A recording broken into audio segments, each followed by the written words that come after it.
What's up, Saints? Hey, guess what? Wives should submit to their husbands. What's that? You want to dislike the video? But YouTube won't let you? What? NANI? This is big news. Basically, YouTube has made it so dislikes are not available across the entire platform. Now, I did kind of notice this like months ago, but actually like prior to this, you could actually remove likes and dislikes and subscriber count like entirely. But now it's mandatory for just dislikes. And this has been happening for about a month now. The dislike button is still there, you just can't use it. I think PewDiePie actually explained it perfectly. I get that they're not removing the button. Apparently the button's still gonna be there, but it's not gonna do anything. You won't see the dislikes on the video. It's great.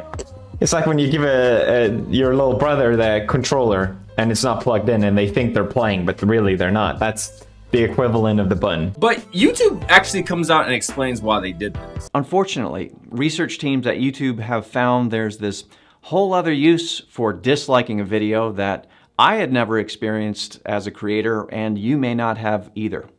Apparently, groups of viewers are targeting a video's dislike button to drive up the count, turning it into something like a game with a visible scoreboard. And it's usually just because they don't like the creator or what they stand for. Basically, YouTube came to the conclusion that if they removed the dislike button, then people would be less incentivized to use it. Hey, it's me, Captain Obvious. I'm a level with y'all. I don't know what kind of research they did. It's still kind of vague. Even other creators have spoke out against this. And again, you know, if you're a YouTube creator on the platform, you can still see your dislike and like ratio on the back end of things. But, you know, it's funny because my most disliked video, the I Am Jesus Christ video game trailer reaction video that I did, had a crazy like to dislike ratio. And now it's completely gone. But I always thought the like to dislike ratio was so interesting on that video because it created a lot of discussion in the comments. Actually, let's read some of the feedback I got.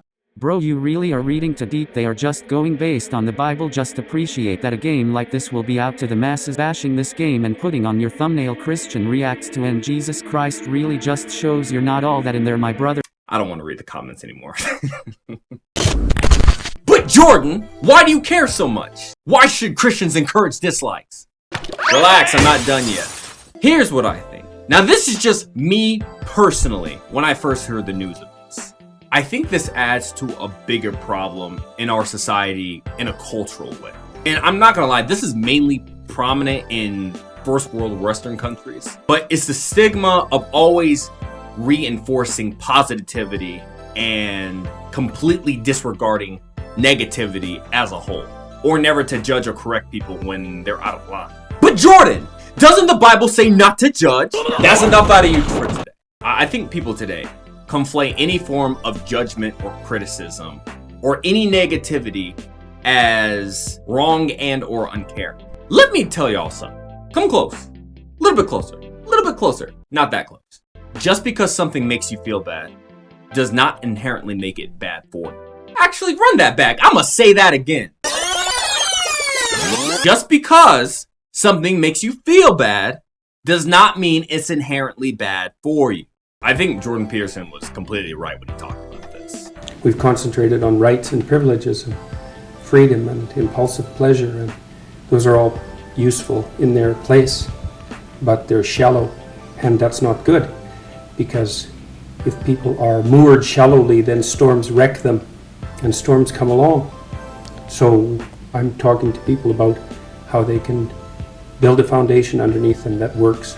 People need to know that, because otherwise their lives are harder than they need to be. So shout out to him, putting some respect on the name Jordan. I take martial arts, Bang Muay Thai to be exact. It's basically a martial arts system that originated like fundamentally from Thailand. It consists of boxing, kickboxing, plus knees and elbows and some grappling techniques. And on the first day that I joined, I got punched in the face really, really hard. And it hurt a lot. But without that pain and without me learning, I would have never gotten to where I am now. There's something that you have to understand about martial arts and taking a punch that teaches you about life, about not quitting no matter what happened. No matter about how you get rocked, you get back on. It's about adversity. You live a dull life and you lack ambition. You know, one thing good about martial arts is like if you're a beginner, you go in there and you spar or you do whatever you train, you get humbled all the time.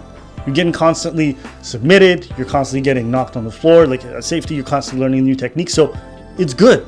It's good for building character. Adversity creates character. Run that back, I'm gonna say that one more time. Adversity creates character. And it's the same principle when my parents were disciplining. When they used to give me that grade A butt whooping, were they mad or upset at me?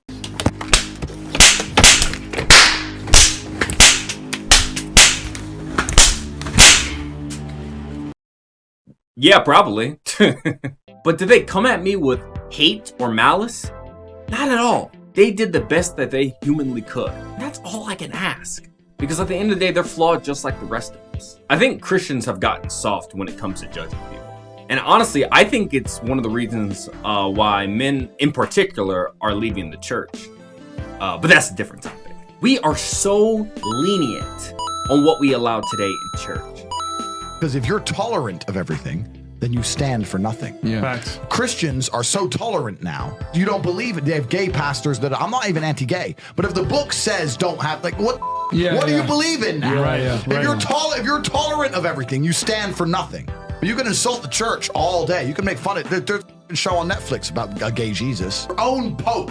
The Pope goes up there and talks LGBTQ. Let me ask you a question. How did that make you feel? Do you feel bad? Good. Because that's how I feel. Did you dislike that clip? Are you disliking what I'm saying? Do you want to dislike this video? Well, too bad. Positive vibes over here only, baby.